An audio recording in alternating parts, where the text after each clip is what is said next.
Yo, what is up, guys? It is Archimedes Aizen here, back at it again with another video. Now, this video is going to be basically Ichigos World Journey, Part 5, as you can clearly see from the thumbnail and title. And, yeah, we'll be going over Ichigo's, I guess, plan to take down Yuha. Aizen really isn't important, or not important enough. I mean, like, if we're actually talking about like Aizen's Bankai, he would have to be in that chair for a while, since that's his Bankai, his chair. That chair is in Muken, so he would have to be in that chair for a long time to actually get any stronger. And he's not stronger than Yuha, so yeah, he's not really as much of a threat. And literally, Ichigo would probably let Aizen use the Hokyoku, since he wants a good fight anyway, and he knows he can still beat Aizen. So yeah, and the story there. I mean, never mind. So, without further ado, guys, roll that intro.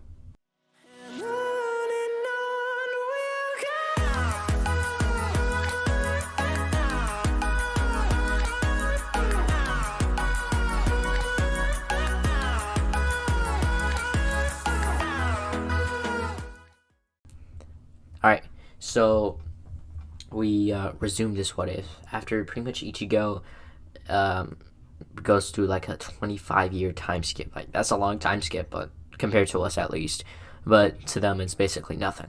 So one day Ichigo would wake up and he would walk in, wake up. So if I didn't tell you guys, he kind of lives in the Vizard's like hideout in a sense. So we'd wake up and he would just go straight to the Urahara Shoten after doing his necessaries. I think I said that right. And once he would pretty much get there, he would, knock on the door, and Urahara would open, and he would go inside, and Urahara, just like always, or I think it's Tessai, or Uru, I don't know how to pronounce her name, but like the little girl would give him some tea. All right, for you lowly lovers in the comments, just shut the fuck up, please. I don't mean like that. So Urahara and Ichigo would be sitting there, and Urahara would be like, you know that you're part Quincy, right? Ichigo would be like, yeah, I know. And he would ask, do you want to meet the people who are Quincy's as well? And by the way, guys, this is like when Uryu is like 9 years old, so yeah, somewhere around that time. And Ichigo would be thinking in his head, maybe they're like the Kuchiki clan. He remembers from all the time he was growing up, the Kucha clan were like quite stuck up, like even Byakuya at some point. But he realizes just how honorary system works in Soul Society, so he wouldn't really give it much attention. So pretty much what would happen next is Ichigo would agree, and Urahara would give him the address to the Ishida clan place, like the clan home. So he would, head over there, and he would knock on the door. When he would, pretty much Rukin's dad, or like Uryu's grandpa. I actually don't know his name though. Like I forgot his name, since he doesn't live much. Like, he's not really shown much in the episodes. But he would answer the door, and he would see Ichigo, and Ichigo would introduce himself, Ichigo Kurosaki, and pretty much he would ask, are you a Quincy? And Ichigo responds, yeah, in some way I am. And pretty much, his, like, Uryu's grandpa would let him, walk in. And he would pretty much meet up, walk in, and you would see, Rukin sitting there, I don't know, just on a couch or chair. And pretty much, Rukin would say, so, who are you? Since, your soul ribbon is a little weird, since there's 3 soul pressures coming from you. Like, how does that work? And Ichigo would like scratch the back of his head, and he'd say, oh, well, I'm like part Shinigami, part Hollow, and part Quincy. Before you get out your bows and arrows, or your sword, you probably want to let me explain. So he would sit down, and he would start to explain his story, how he was like born and all, and how his mom is Quincy, his dad is Shinigami, and he somehow got a hollow in him some way, and that it even merged with his Shinigami powers. So yeah, it was just a long story. And pretty much the the Quincy's in the world of living would still know who Masaki is, but like it wouldn't been at that year. Like it would have been way earlier. So only like Uryu's uncle, not uncle, like grandpa or great grandpa would have known of her before she went to Soul Society, and with the other Kurosaki still like living there with in peace, obviously. So pretty much Ichigo would like be introduced to everyone, and he'd meet Uryu, and he'd walk in, and he'd ask Uryu's like grandpa or grandfather, how progresses Uryu with his Quincy techniques, and pretty much he would say that he can form the bow and arrow and he knows basic Quincy techniques. So he would walk up to Uryu and do like the hand motion for like follow me, and then he would they would go to the training ground. And if you're wondering, why did like Ichigo just walk in and be like, I'm gonna train you, Uryu? I mean, he just sees potential in him. Like Ichigo has, with all his, just Ichigo, his eyes in general can see potential. It's just kind of a thing you get when you're strong. Like Goku or Whis or Beerus can see potential, so can Ichigo. So pretty much they would walk through the corridor and head over to the training ground when he would tell Uryu the power systems of Quincy. They have the Volstagg, they have the Shrift. So pretty much he would tell Uryu that he should probably find a way to unlock his Shrift, since if he were to unlock his Shrift, he'd be probably like the Volstagg gives you a 10 times multiplier, but the Shrift gives you another 10 times multiplier, so that would be a 20 times multiplier. And Uryu would be quite shocked since he did the math and this was actually right. And what would happen is Ichigo would form a sword out of just Quincy Reishi. This would just be the usual Tensei Zangetsu blade, since Tensei Zangetsu is fused by the old man, or a younger version of Tensei Zangetsu, who is the incarnation of Yuhabach. So technically, he would still have that same sword. So he would form the sword, and it would kind of look like his full-bring Tensei Zangetsu, which, I mean, not too problem. It's drippy, that's what I'm trying to say. And pretty much, he'd just get ready to fight, and out of nowhere, he would swing at Uryu, and Uryu would narrowly dodge before he would then, like, it would kind of, like, cut his cheek, and pretty much, he would, the funny thing happened is, like, some, like, blue, like, tint of blue would cover the wound, and after a few seconds, it would close.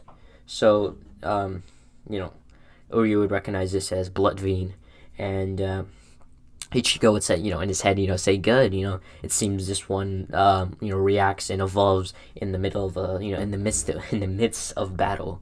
So he would then swing his sword again and constantly swing at it, and Uryu for the next maybe 3 hours would have to constantly dodge until he would constantly get annoyed of it. So he would make out of nowhere, just out of instinct, he would make his Zelesneischer blade. I think that's like a German name. I may be wrong though. He would make the Zelesneischer just out of instinct, like I said, and he would swing it at Ichigo, and a huge like blue wave of Ryatsu would escape. Not like a Getsuga, just like wave pressure in general. And Ichigo would then use like a Bakudo number 81 Danku, and pretty much it would blow up in Uryu's face. So Uryu would be sent back flying, and the Blood Fiend would react constantly. Trying to protect Uryu, since that's literally his Quincy powers. It is like Yuha, it's like soul as in Uryu. So Uryu would constantly like keep evolving and keep healing his wounds and keep multiplying his attacks until about like maybe around sunset, when Uryu would just out of nowhere, his limits would have been like, he would have hit his limits, and he would have I guess went unconscious due to the long ass spar he had with Ichigo, and Ichigo was like, he had that killer intent, so like Uryu was at some point scared, then he got his resolve, and he was scared, like it was a lot of chances where Uryu was just scared and resolved, I guess. So pretty much what would happen is after this, he would pick up Uryu and then take him back to the Ishida household. Yeah, that's what it's called. And he would, Uryu would sleep for the like rest of the day, and Ichigo would go hollow hunting. So he would have just slashed down a hollow in like the fields or like the mountain area of Karakura Town, when a certain someone would pretty much appear behind him. Now this someone would have been none other than Askin Neklevar. Now, if you guys are wondering why him out of all the people, number one, if Ichigo were to was like his plan. Like Ichigo did not just do nothing for 25 years. Like Toshiro and Rukia, they mastered their Bankai. Ichigo got his own Bankai, and he didn't really get his full power though. Like what I'm trying to do is Ichigo's Bankai will like be in a certain ability. Is in a fight, Ichigo would constantly evolve, and this evolution would be spiked by 10 every time he would evolve. So at each time he would evolve, the multiplier would but multiply by 10 constantly until he was stronger or still like equal to his opponents. It was like the Hokyoku with the evolution process, but on hacks. I mean, not a hacks, but like on steroids. So Askin would appear like behind Ichigo, and he would try to throw a poison ball at him, since that's his power, death stealing. And Ichigo would use Danku before like a invisible or transparent shield would appear behind or between the poison ball and Ichigo, and the poison ball would come in contact with it, and it would like stick onto the wall before it would just start to melt it until the wall would crack into tiny little pieces of purplish glass due to the poison's effect. So what would happen next is Ichigo would then summon his two Zanpakuto, his dual-wield Bankais, before putting them sideways or like diagonal to each other before doing a Getsuga Jujutsu. And there would be like a cross beam of light would escape from his blade and would go right towards Askin. Now Askin would get hit by the technique, and he would just use his death stealing to make a like a antidote to his attack. And so since Askin Neklevar has immunity to energy attacks, but he would still get injured by it, so he would heal himself using Bullet Vein, and Ichigo would be kind of annoyed at this. So he would then raise his sword towards Askin before merging his swords together, making his Shikai just stronger. Now, in the manga, this is literally called Bankai, but in my opinion, I don't think Ichigo actually used his Bankai. So Ichigo would put his swords together and go to split, Askin in half, and this would actually happen. Like, since, I would say, in my opinion, Ichigo's, multipliers would have probably put him about maybe 10,000 times the speed of light. This is me exaggerating, but he is really fat, like, massively faster than light. He would then kind of a speed blitz Askin before splitting him in half.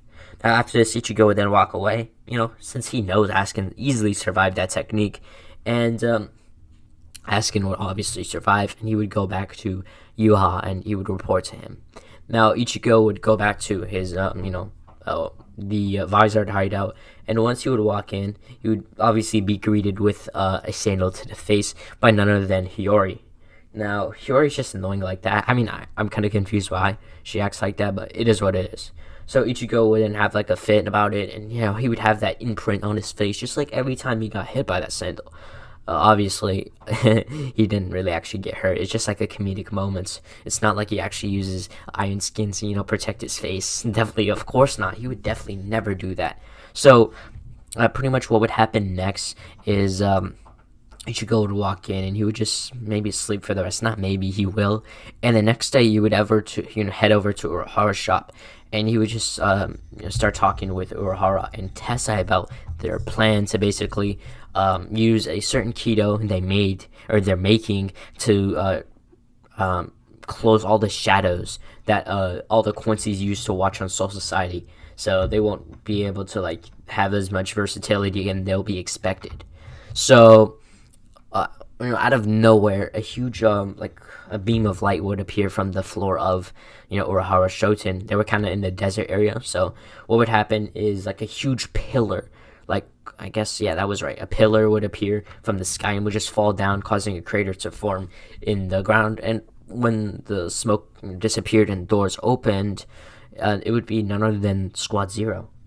Now this would be Ichibei, Hikafune, Senjumaru, Oetsu, and I think I got everyone. It's Ichibei, Oetsu, Hikafune, Senjumaru, and Korinji. Yeah. So they would all walk out, and pretty much Kisuke would not really be on guard since he knows it's the Squad Zero, and he knows who Hikafune is. Tensei would, act the same, and Ichigo, he's kind of cocky, so he probably thinks like he's stronger than Squad Zero.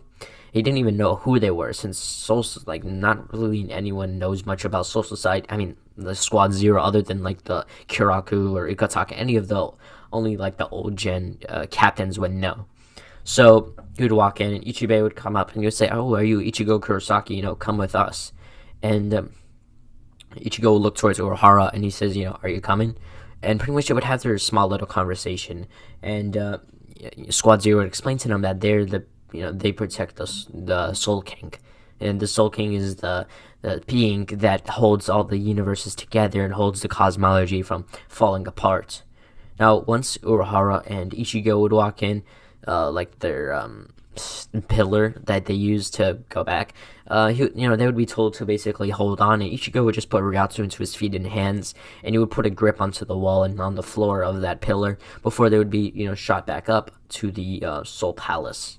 Now, once they would pretty much get up to the Soul Palace, Ichibei would start to show them around until what would happen is Ichibei would say that the Soul King wants to talk to him in a sense, even though the Soul King doesn't really exist, but exists at the same time. It was interesting. So after Ichigo and Urahara would eat some of Hikafune's like food, which replenished all of the Ryatsu, I think that's the point of it, which is why she was like appointed into Squad Zero, So they would, get launched over into Kirinji to get in one of their tubs, like his hot tubs. And he surprisingly, Ichigo did not really need any of his protection. So did Urahara, since Urahara got the idea of the hot tub from Kirinji from when he was a kid. Kukaku, Tessai, and Yoruichi visited the Soul Palace when they were kids, and pretty much using Kukaku's cannon, they pretty much went up there, but it was forbidden. So pretty much Ichibei like took the Oken from her, which is why she doesn't have her arm anymore. So that's just the consequences, I guess. But hey, the good thing is Ichigo is now there, and he's gonna get stronger, hopefully. So yeah, it is what it is. By the way, that part I mentioned about Urahara learning about the Kirinji's baths, I just made that up. Like it's a pretty good theory though. So Ichigo would then walk into like the main palace. It's clearly shown to be like in the middle, and once he would walk in, he would feel this strong presence in like the middle room. So he'd walk in, and Ichibei would be there to welcome him, but Ichibei would tell him that he can't really go into the same room as the Ryu, since the Ryu only specifically asked for him. So pretty much what would happen is he would walk in, and once he would walk in, he would look at the Ryu, and the thing is, the Ryu was just a piece of flesh. Now, if you guys don't know what I'm talking about, I don't know if Stakes actually is going to show the panel of the Soul King. If he is, that'd be Pog. But basically, it's like his chest. That's it. He has his head, his chest, and then that's it. There's no legs, there's no arms, just that. And he's literally into this like golden stone. And this will look very familiar to the Hokyoku, since the Hokyoku is like, or that it's something like that. That's where our Urahara got the idea to make the Hokyoku, from that stone, since that stone keeps him like, the linchpin. So what would happen is he would look at the Soul King's eyes, and immediately, as soon as he looked at it, he just, for some reason, passed out. Now, this was done on purpose.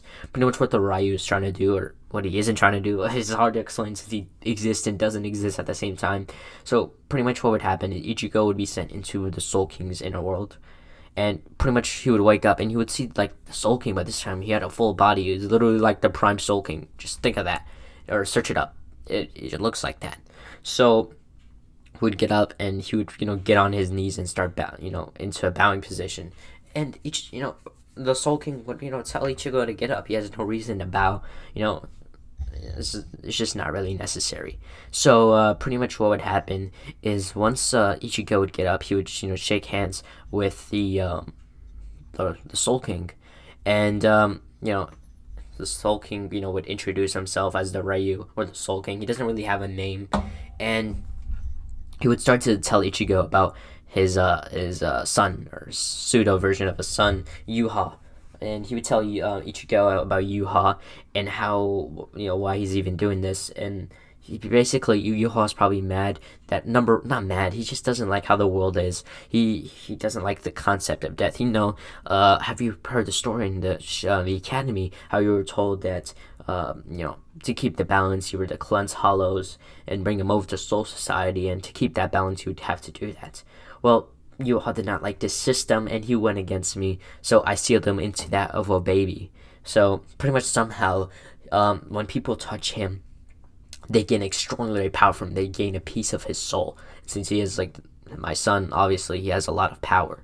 So he pretty much formed a empire based on people he gave a piece of the soul to, and that means they have like Shrifts and Volstigans, just like you were trying to teach Uryu yesterday. So pretty much he would ask the Soul King, does he have access to what Yuha has or what he does? And pretty much the Soul King would explain to him what the Almighty is, and that Yuha would probably come one day, and to absorb him he would become the Soul King. So that means he would get access to the Almighty. So pretty much what happened is the Prime Soul King would explain, not the Primes, I would just say Soul King. He would explain that he wants Ichigo to become like the representative of Soul Society, since he wants Ichigo to lead the 5 great noble clans, and hopefully, he sees how the Rukange is, and he sees why Aizen is even, starting his rebellion against him to kill him and become Soul King. And he pretty much wants Ichigo to be there and to prove, like, number one, he wants Ichigo to, like, eliminate Central 46. Then he wants Ichigo to, like, keep watch over Soul Society. And, he can do that while being, like, the head of all the 5 clans. And this is pretty big power. Like, you're the head of all the 5 clans, including the Unknown Clan. And I always thought maybe Aizen was from the Unknown Clan. So, yeah. Alright, I had to do something there for a second. So, pretty much, I left off where, like, Soul King was like explaining to Ichigo that he wants Ichigo to basically be the head of all the 5 noble clans, and pretty much this includes the clan that Aizen's from. Now, this clan does not actually have a name. It was never given a name, since all the other clans, they had a name, but the ancestor of Aizen, this one was quite the strong one. He was the strongest one, especially when he was like right before he was sealed, and the 5 ancestors were fighting him. And, he had the hardest time fighting Aizen's, ancestor. So, and also Ichigo's ancestor, but that's probably why he's there. So, Ichigo would, obviously he wouldn't decline this offer. It's like, an offer from the Soul King to, like, the deity in that verse, I guess you can say. So, he would, he would be given, like, a Hayori. Now, this Hayori has the Oken in it, and pretty much Ichigo will like have the Oken placed in him, so he'll be like a Squad Zero member, but in Soul Society in a sense. So he'll become like a Squad Zero, but not officially. So pretty much Ichigo would walk out, and he would head back to the world of the living. Now, once he would pretty much get there, he'd be told that pretty much once he would get there, Uruhara would be there with like a grim look, and pretty much Ichigo would be told that Rukia was taken like by Soul Society to be executed for treason, and for some reason they targeted just her, not just Toshiro, who is also treason, or the Vizards. And pretty much Uruhara knew this, since he did put the Hokyoku in Rukia, just like in canon. So yeah, Aizen probably wanted the Hokyoku. So Uruhara would explain to Ichigo exactly this, and he wants Ichigo to go back to Soul Society. You can save Rukia, and I can get my Hokyoku back. It's a win-win, right? So pretty much Ichigo would be quite mad, like straight up, like this guy just like once he heard this, like his soul, like his Ryatsu, like straight up exploded. It didn't actually like destroy anything, but let's just say Ichigo had to really start punching some mountains in Uruhara's basements from how like mad he was. So pretty much what would happen is Ichigo would pretty much formulate his Rukia saving operation. So it would be him. It would be then be Shinji. It would then be Yorichi, and then that's it. It literally was just 3 people. Actually, yeah. Actually, I'm gonna have Urahara come along. I'm literally if I'm literally just making this as I go on. So the 4-man team would be Urahara, Ichigo, Yoruichi, and Shinji. Since Shinji's the strongest of the Vizards, he can now use his mask way fluently. His hollow has greatly evolved with the help of Urahara's Hokyoku. So pretty much, yeah, Shinji would have gotten a massive boost. Shinji would obviously, he would still know his Shikai and Bankai. He would be quite strong. And this time, he realizes he shouldn't actually tell people what his Shikai does. And he should, shut the fuck up. Now, pretty much they would head over to Soul Society. And what would happen is they would go through the Senkaimon, but this time it would be that same gate as in canon, because if they go through the Senkaimon, the Ryatsu has been tracked. If they even step one foot in there, there'll be like officers, like goat captains will be on their way there. Like that's just how much of an emergency it was.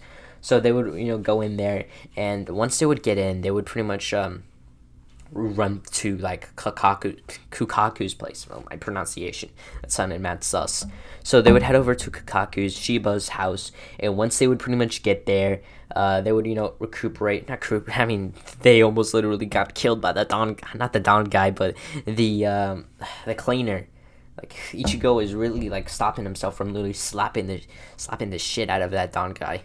So pretty much they would head over to Kukaku's house via flash step, and once they would get there, Kukaku would obviously welcome in. Like Yoruichi's there, Shinji's there, Urahara's there. Like, so pretty much they don't even have to learn how to do the canon. Like they would go maybe the next day. So the next day, pretty much everyone, like I'll start slowing down. I'm kind of going a little bit fast to get there. So everyone would pretty much wake up. Ichigo would put on his his Hayori, and this Hayori would be a specific one. Now, in all the years, there's been a story about a man, like a Shinigami, who was specifically gifted by the Ryu, and he, what signified him from other people is he had a certain Hayori that was marked with a certain kanji that everyone knew of the Soul King. It had the letter of the Soul King, like Ryu. It had the kanji for that. So when anyone would see this, they would know that he basically saw the Soul King. Soul King basically trained him in a sense, which is not entirely true, but it is in some way.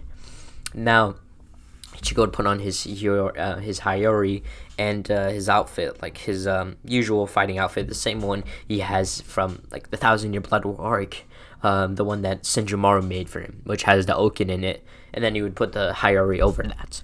Now, they would then get ready, pretty much Urahara and the others using the Ryatsu concealing cloaks, with Ichigo like being able, like the clothes has like a mode where you can go into stealth mode, and basically it conceals your Ryatsu.